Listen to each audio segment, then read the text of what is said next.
isuseyo sapa mbele Yehova andika kile musenyera ndima kuti aje ana wa Mulungu akudalira ine kuti apale ana wa Yehova akudalira ine salolele Mulungu kuti adani isuseyo sapa mbele Yehova andika kile musenyera ndima kuti aje ana wa Mulungu akudalira ine kuti apale ana wa Yehova akudalira ine. Mundikhalire Tatwe Mulungu ndiwomboke mukonde wobisika mundichitira chifundo Yehova zimu wanga mimba yanga zakuwala mukandisiya ana wa Mulungu alira zasausidwa mukandisiya ana wa Mulungu umasiye wasuza mundikhalire Tatwe Mulungu ndiwomboke mukonde wobisika mundichitira chifundo Yehova zimu wanga mimba yanga zakuwala mukandisiya ana wa Mulungu alira zasausidwa mukandisiya ana wa Mulungu umasiye wasuza salolele Mulungu kuti adani isuseyo sapa mbele Yehova andika kile musenyera ndima kuti aje ana wa Mulungu akudalira ine kuti apale ana wa Yehova akudalira ine salolele Mulungu kuti adani isuseyo sapa mbele Yehova andika kile musenyera ndima kuti aje ana wa Mulungu akudalira ine kuti apale ana wa Yehova akudalira ine.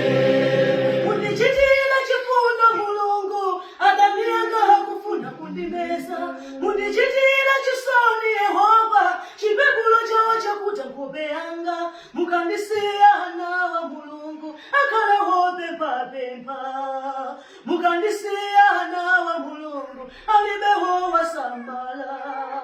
mundichitira chifundo Mulungu adani yanga hakufuna kundimeza mundichitira chisoni Yehova chipekulo chawo chakuta nkhope yanga mukandisiya ana wa Mulungu akhala wopempha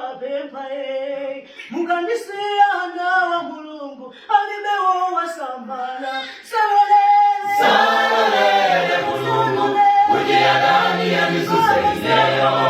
sapa mbele Yehova andika kile musenyera ndima kuti aje ana wa Mulungu akudalira ine kuti apale ana wa Yehova akudalira ine salolele Mulungu kuti adani isuseyo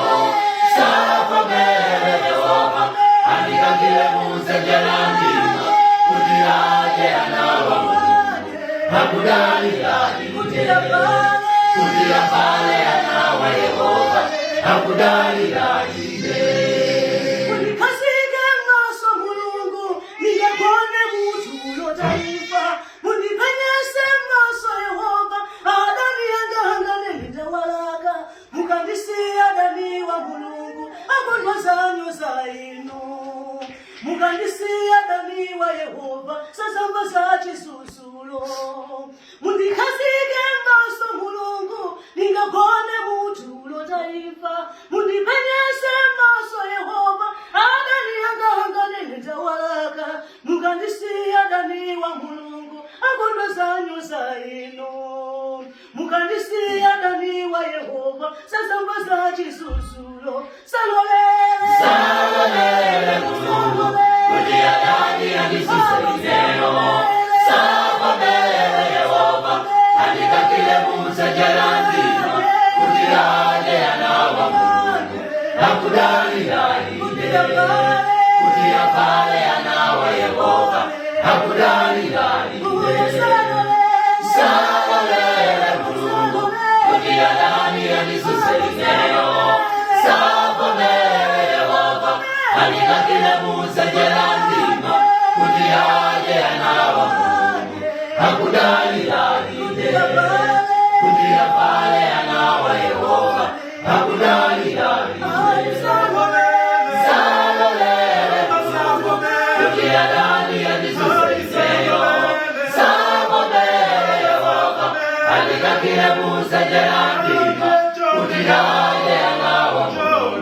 hakudali dalile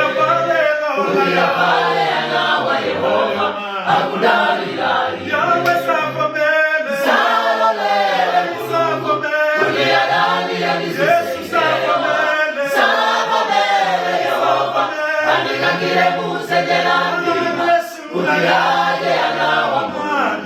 hakudali dalile kutia pale anawa Yehova hakudali dalile Yesu sabomele kutia dali ya sabobele Yehova alika kirebuza jerandima kutia yaje anawa hakudali dalile kutia pale